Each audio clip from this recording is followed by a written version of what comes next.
There is something about the cold plunge and the hot sauna that sort of resets your system.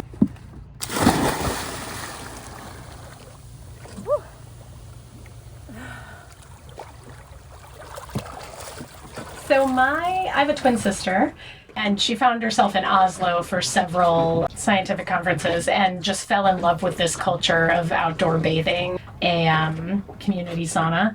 There are private saunas as well, but there's this culture of the hot and the cold as a ritual kind of experience. And so remember, she got in touch after one of her trips and just asked, like, why don't we have this in Maine? This would be perfect.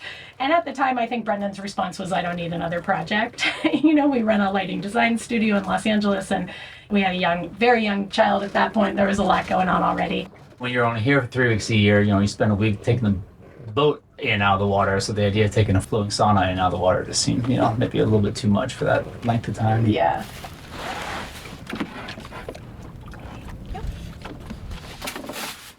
But then the pandemic came around, and for the first time we found ourselves here for much longer than 3 weeks. We were here for almost 6 months that first summer and fall of the pandemic. One of the first weekends we were here, Brendan's sister, Amanda, just started talking to people about this sea sauna idea.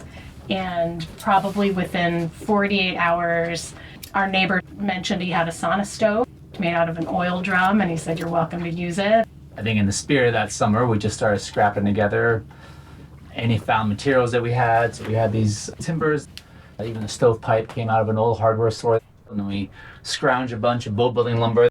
Everything that you see in the structure, with the exception of the outside cedar, was donated or found on Isles Road. Right. Before we knew it, we were building a sauna. Yeah.